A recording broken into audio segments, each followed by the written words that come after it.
Hello my dear students welcome to Odia school classes पिला माने आज टॉपिक हूँ फिजिकल साइंस व भौतिक विज्ञान रो सेकेंड चैप्टर अम्ल क्षारक और लवण। तो अम्ल क्षारक विषय तुम्हें सप्तम श्रेणी रे किछिटा ज्ञान आहरण करिथिलो। तो वर्तमान दशम श्रेणी रे आमे पुणी थरे अम्ल क्षारक और लवण विषय टिके विस्तृत भाव में आलोचना करिबा। तो पिला माने भिडियोटी को शेष पर्यंत देखिबो। भिडियोटीर शेष रे तुमको 5टी प्रश्न मु पचारछि। भिडियोटी को भल भाव में देखि सारला परे तमे से 5टी प्रश्नर उत्तर कमेंट बॉक्स रे मते दब। तो पिला माने डेरी न करी आरंभ करिबा आज टॉपिक अम्ल क्षारक और लवण।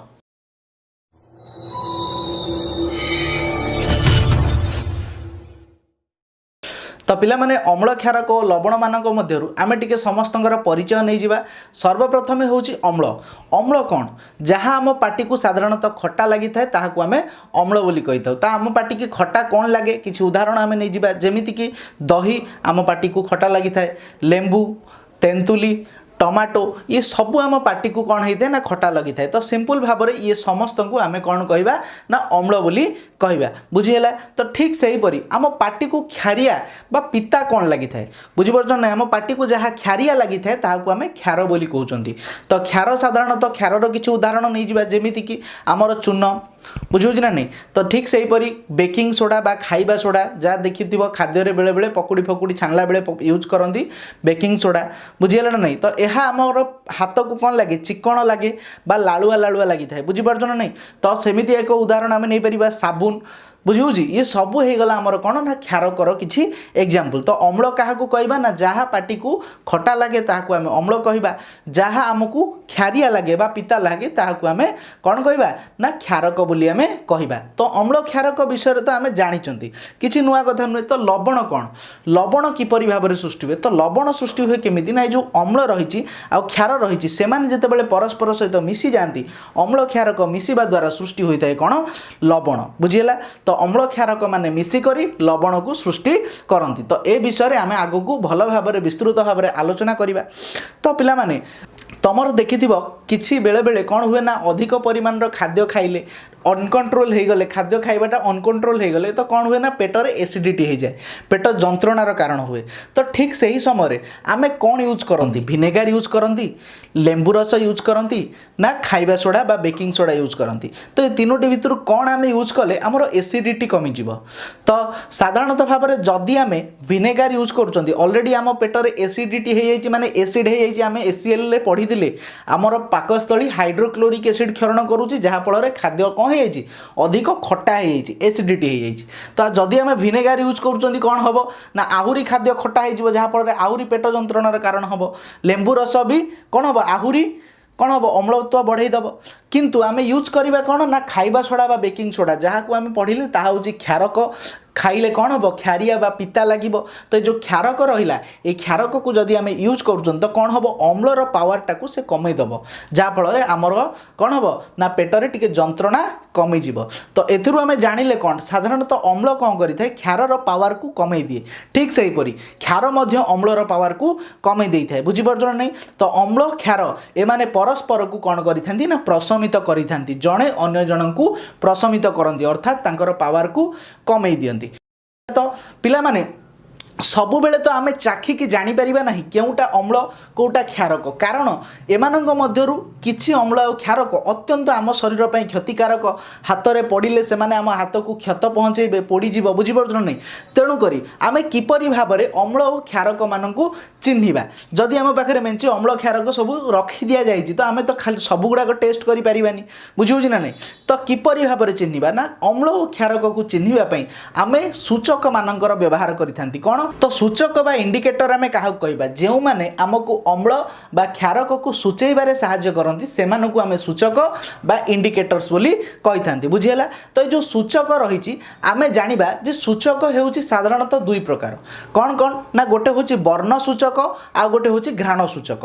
ठीक अछि। सूचक कौन कौन ना वर्ण सूचक आ गोटे हला घ्राण सूचक। तो वर्ण सूचक कौन ना जो सूचक निजर रंग बा वर्ण को परिवर्तन करी आमको अम्ल बा क्षारक को सूचाई थाए ताहाकू आमे वर्ण सूचक कहबा।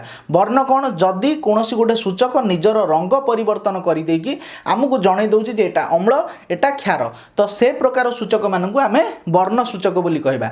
तो वर्ण सूचकर किछि एग्जांपल जेमिति कि लिटमस तमे समस्त लिटमस सहित परिचित बुझीगला। ठीक से ही भाव में हलदी है ठीक से ही भाव में फेनेलफ्थालीन दबण मिथाइल ऑरेंज ये जो फेनेलफ्थालीन मिथाइल ऑरेंज एगुड़िक सहित तुम बर्तमान परिचित होच हुए तो आगुरी है नथिबो। तो आमे जानी पारले कौन कौन लिटमस तापर कौन जानले हलदी मिथाइल ऑरेंज फेनेलफ्थालीन ये समस्ते होचंती गोटे गोटे प्रकार वर्ण सूचक एमानक विषय आमे आग को आलोचना करिबा। ठीक से ही भाव में आउ घ्राण सूचक कौन रहिले ना घ्राण सूचक आमे कहि परिबा पियाज लवंग तेल भानिला अतर ये सब होचंती आमर कौन घ्राण सूचक। तो सर्वप्रथमे आमे एही वर्ण सूचक मानक विषय आलोचना करिबा। सर्वप्रथमे वर्ण सूचक मानक मध्यरु पळे आसीबा लिटमस पाखरु। देख पिला माने लिटमस हेउची कौन ना लिटमस हेउची एक नील लोहित रंजक बुझीगला। तार नॉर्मल रंग होउची नील लोहित। तो जेतेबेले सी अम्ल किबा क्षार संस्पर्श रे आसी न थाए सेतेबेले तार रंग एहा ही थाए। तो एही लिटमस को केउठु आमे पाऊ ना थालोफाइटा नामक एक शैवालिका ठारू ए लिटमस को संग्रह करा जाइते। तो थालोफाइटा विषय तुम समस्ते नवम श्रेणी रे आलोचना करिथिलो जो उद्भिदर श्रेणी भाग थिला आमे सेतरे आलोचना करथिले थालोफाइटा ब्रायोफाइटा टेरिडोफाइटा। तो से जगह रे आमे पढ़िचंती। तो वर्तमान से थालोफाइटा श्रेणी रो जो उद्भिद माने रहिचंती सेमानक ठारू हमर कोन करा जाय ना ही लिटमस को संग्रह करा जाय। लिटमस आमे द्रवण आकार रे पाई थाउ किंबा लिटमस पेपर मध्य आमे पाई थाउ। तो तुम समस्ते लिटमस पेपर विषय पढ़ीच पेपर विषय जानिच। ए लिटमस पेपर आमे दुई प्रकार पाई थाउ गोटे होची नील रंगर लिटमस पेपर आ गोटे होची लाल रंगर लिटमस पेपर। ठीक अछि। तो वर्तमान आमे जानिबा जदि आमर अम्ल संस्पर्श रे लिटमस आसुची बुझीगला ना नहीं क्या संस्पर्श रे अम्ल संस्पर्श रे। तो अम्ल मन रखिता क्षार ठारू अधिक डेंजर। तो डेंजर रो सिग्नल होची कौन पिला माने लाल रेड कलर बुझुची ना नहीं। तो सब बेले पिला माने कन्फ्यूज होती जे लिटमसटा अम्ल रे कौ रंग करुची क्षार रे कौ रंग करुची। तो पिला माने गोटे जिनस मन रख कौन ना अम्ल होची डेंजर सबुठू डेंजर। तेणु करी जेते बेले अम्ल संस्पर्श रे लिटमस पेपर आसी थाए सी सब बेले लाल रंग हो जाए बा रेड कलर हो जाए डेंजर। तेणु करी लाल हो जाए कोटा लाल हम नील कहीं आमर तो ऑलरेडी लिटमस पेपर दुई प्रकार ही अच्छी लाल हो जाउची किए ना नील लाल हो जाउची कौ जगार ना जेते बेले आमे अम्ल संस्पर्श रे लिटमस पेपर आसुची नील वर्ण लाल वर्ण रे परिणत हो जाउची। ठीक से ही भाव में क्षार रे जेतेबेले क्षार संस्पर्श रे लिटमस आसुची सेतेबेले कौन हो जाउची ना लालटा नील हो जाउची लाल रंगर लिटमस नील हो जाउची। बुझीगला ना नहीं पिला माने वर्तमान आमे अम्लर संज्ञा कहि परिबा। अम्ल काहाकू कुआ जाय ना जेउ द्रवण पाटी को खटा लगे एवं नील लिटमस को लाल रंग रे परिणत करे ताहाकू आमे अम्ल कहबा। ठीक से परि क्षार काहाकू कहबा ना जहा पाटी को क्षारिया लगे बा लाल लिटमस को नील रंग रे परिणत करि थाए ताहाकू आमे क्षार बोली कहिथांती। ठीक अछि पिला माने वर्तमान आमे जिबा हळदी विषय रे आलोचना करिबा। तो हळदी विषय रे आलोचना करिबा पूर्व तमे समस्त देखिथिबा आमे खाइला बेले जदी हमर ड्रेस रे कौन हो तरकारी पड़ी जाऊँगी तरकारी पड़ी गले कौन होची ना जेतेबेले आमे ताकू सफा करूचंती साबुन संस्पर्श रे आसुची से हलदिया चिन्हटी कौन होची किछि समय पय लोहित बादामी हो जाउची। यार कारण कौन तो हलदी जेतेबेले आमर कौन होची क्षार संस्पर्श रे आसुची हलदी क्षार संस्पर्श रे आसिले तार वर्ण परिवर्तन होइकी लोहित बादामी रंग हो जाउची। जहा फल रे आमे जानिले जे से जगह रे कौन अछि ना क्षार आमर साबुनटा क्षार तेणुक हलदीर रंग परिवर्तन होगी कौन हो गला लोहित बादामी। तो हलदी आमको क्षारर सूचना दे थाए बुझीगला। तो जदि अम्ल संस्पर्श रे ताहा आसे तार वर्णर कौनसी परिवर्तन हुए ना। तो वर्तमान आम आलोचना कले जे हलदी जदि क्षार संस्पर्श रे आसुची तेबे तार वर्ण लोहित बादामी हो जाउची। तो आमे जानिले का विषय लिटमस विषय जानिले एवं हलदी विषय जानिले। तो लिटमस एवं हलदी ए दुईटी जाक होउचंदी कौन ना प्राकृतिक सूचक जहाँ आमे प्रकृति पाई थाउ। अन्य जो दुईटी वर्ण सूचक रहिले जहाँ विषय आमे आलोचना करथिले नुआ आम पई जो दुईटी होची कौन ना मिथाइल ऑरेंज एवं आ गोटे होची कौन ना फेनेलफ्थालीन द्रवण। तो जो मिथाइल ऑरेंज बा फेनेलफ्थालीन द्रवण रहिले एमानंकु कौन करा जाय ना विज्ञानागार रे प्रस्तुत करा जाय। तेणु एमानंकु संश्लेषित सूचक बोली कह जाए। तो ये जो संश्लेषित सूचक रहिले एमाने किपरि भाबरे हमकु अम्ल और क्षारर सूचना देइथांती आमे आलोचना करिबा। सर्वप्रथम आसीबा मिथाइल ऑरेंज पाखकु। तो जो मिथाइल ऑरेंज रही आर नॉर्मल रंग होची कोन ना हलदिया बुझियाला येलो रंग आहार। तो नॉर्मली भाबरे आमे जेतेबेले मिथाइल ऑरेंज को देखिबा तार वर्ण होची हलदिया।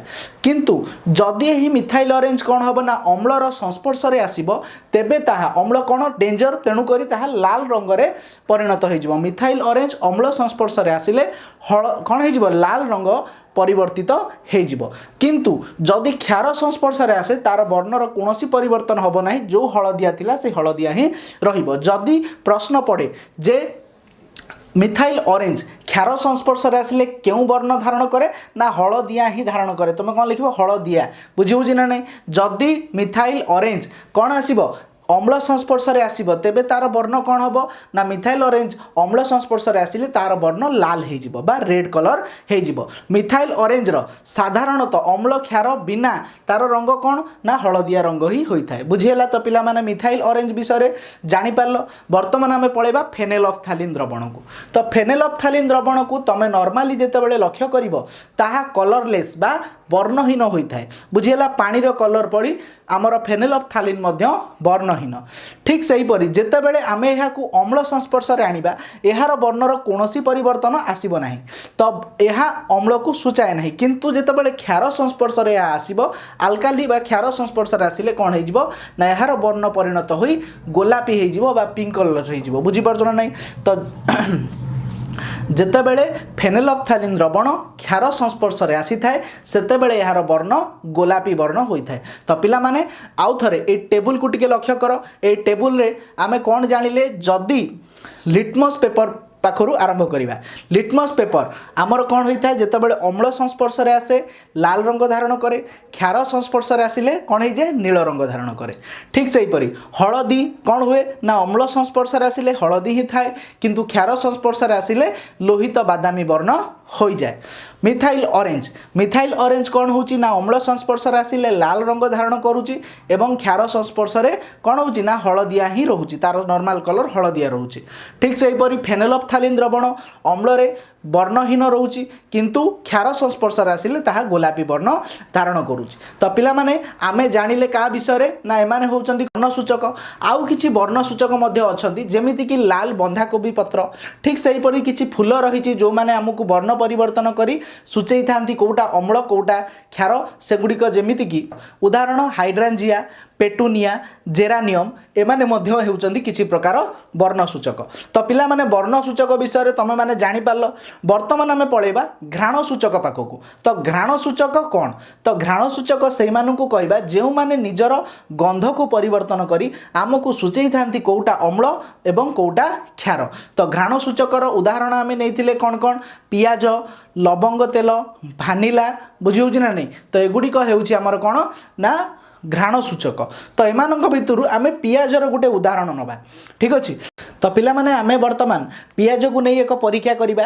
तो सरू सरू कौन हम ना पियाजर खंड गुड़िक छोट छोट खंड कर दियो एहाकू गोटे पॉलिथिन बैग नियो एवं किछि कौन ले जाओ ना लुगा पट्टी नहीं जाओ बुझेगा कपड़ार छोट छोट पीस काटी दियो काटी दे कि से पॉलिथिन ने पियाज को रख ता सहित से कौन है ना से जो लुगा रहिला बा जो कपड़ा छोट छोट पीस करी काटी थिले ताकू ता भीतर रखिकी कौन कर ना फ्रिज रे नहीं कि गोटे राति पई रखि दियो।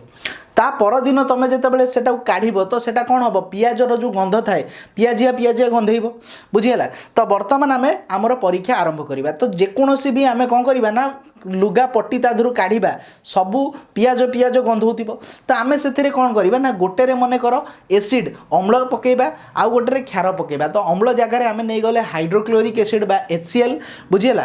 क्षार जगार आम नहीं गले कौन ना क्षार जगार आम नहीं जा सोडियम हाइड्रोक्साइड जहाँ को आम NaOH बोली कहते। तो ये कौन देखा ना क्षार जो सोडियम हाइड्रोक्साइड रहा ताहा जितेबाला से लुगापट्टी संस्पर्श आसूँ तार जो पियाज गंध थिला ताहा अदृश्य हो गला से गंध आम आउ जापर ना बुझी बुझी ना नहीं तो एथुरु आम जानिले कौन तो ये जो पियाज रहा आमको अम्ल बा क्षार को सूचेबार साहाय्य करुच्ची बुझीगला नहीं जदि गंध परिवर्तन होनी तो अम्ल जदि परिवर्तन हो जाऊँगी तो सेटा हो जाऊँगी क्षार ठीक से हीपरी भाव में तुम ये जगह लवंग तेल भानिला अतर पकईकी ए परीक्षाटी कर बुझीगला तो पिला माने आमे घ्राण सूचक विषय जानिले तो पिला माने वर्तमान आमे सबुठारु इम्पोर्टाट टॉपिक जहाँ रहा आमे अम्ल बा क्षारकर संकेत देखिकी किपरि भाव में चिन्हिबा जे एटा अम्ल ना क्षार ठीक अच्छे तो किसी उदाहरण नहीं जाओ जमीती कि आमर हो गले hydrochloric acid HCl nitric acid HNO3 sulphuric acid H2SO4 से भाव में किसी क्षार नहीं गले sodium hydroxide NaOH magnesium hydroxide MgOH रो2 कैल्शियम हाइड्रोक्साइड CaOH रो2 तो पिला माने एपटे रहिले अम्ल एपटे रहिले क्षार तो एमानक भितर कौन पार्थक्य रहिला तो भल भाव में लक्ष्य कर जो अम्ल रही समस्तंकर आरंभ H रही बुझीपाल ना नहीं सबू अम्ल मान पाखे H+ आयन थाए जदि आम एम आयन करवा तो fast H+Cl- H+ SO4- H+ NO3- समस्त अम्ल मान पाखे आम देखा पाइबा जे H+ आयन रही ठीक से हीपरी भाव में जदि आम क्षार मान लक्ष्य करवा Na+OH- ठीक अच्छे से हीपरी भाव में Ca+OH- Mg+OH- तो ये सबू जगार देख शेष आड़ को OH- आयन रही बुझीगला तो एथुरु आमे जानुचंती प्रत्येक अम्ल पाखरे H+ आयन रही एवं प्रत्येक क्षार पाखरे OH- आयन रही तो जदि कोनोसी गोटे रासायनिक संकेत आमे H देखुचंती तो आमे ताकू साधारणतः यही विषय आमे अम्ल बोली चिन्हि परिबा आउ क्षार पाखरे OH- आयन थिले आमे ताकू क्षार बोली चिन्हि परिबा किंतु पिला माने मन रखिबो जहा पाखरे H+ आयन अछि बुझिउछि ना नै जहार प्रथम रे H अछि ताकू आमे सबु बेले अम्ल कहि परिबा नाही तो H2O जल बुझीगला नहीं तो जलर संकेत प्रथम H अच्छी ताकू तो आम अम्ल कहीपर नहीं बुझीपार ना नहीं तो समस्त अम्ल जो मैंने आम साधारणतः सबल अम्ल अच्छा तो समस्त सबल अम्ल पाखे आम H+ आयन देखा बुझीपार ना नहीं तो आमर यही टॉपिक रे जो HNO3 हो HCl हो बा H2SO4 हो समस्त को आम H रु चिन्हिबा एवं क्षार मान को कौन OH शेष में OH देखिकी आम चिन्हिबा तो OH रहिले हाइड्रोक्साइड बोली ताकू कहुए बुझीगला पिला माने तो आज आम साधारणतः अम्ल क्षार और लवण मान विषय जानिले किपरि भाव में अम्ल क्षारक मान चिन्हिबा से विषय जानी तो यह पर वीडियो रे आमे अम्ल क्षारकर रासायनिक धर्म मान विषय आलोचना तो पिला माने समस्त को कही वीडियोर शेष में तुमको 5टी प्रश्न पचारि तो से 5टी प्रश्न भितर प्रथम प्रश्नटी हूँ आमर फेनेलफ्थालीन द्रवण ठीक अच्छे फेनेलफ्थालीन द्रवण अम्ल क्यों वर्ण धारण करे प्रथम प्रश्न फेनेलफ्थालीन द्रवण अम्ल रे क्यों वर्ण धारण करिथाए सेकेंड प्रश्न होची प्रत्येक अम्ल ठीक अच्छे प्रत्येक अम्ल क्यों आयन प्रदान करे प्रत्येक अम्ल क्यों आयन प्रदान करे सेकेंड क्वेश्चन थर्ड क्वेश्चन होची आमर जे जदि पिंपुड़ी आमको कामुड़े ठीक अच्छे पिंपुड़ी कामुड़िले से क्यों अम्ल थाए पिंपुड़ी कामुड़े क्यों अम्ल रही थाए बुझीगला तापरे 4 नंबर प्रश्न होची लिटमस क्यों ठारू मिले ठीक अच्छे लिटमस क्यों ठारू आमे पाई थाउ शेष प्रश्न होची आमर कौन नाइट्रिक एसिड रो संकेत कौन बुझीगला नाइट्रिक एसिड बा जहाँ को आमे जब क्षाराम्ल बोली कहूँ तार संकेत कौन तो पिला माने यही 5टी प्रश्नर उत्तर तुम भिडटी को भल भाव में देखिले निश्चित भाव में दे पार बर्तमान जदि तुमको आसूँ तो निश्चित भाव में कमेंट बॉक्स रे मते कहिबो ठीक अच्छे पुणी देखा पिला माने नेक्स्ट वीडियो रे रहिली धन्यवाद।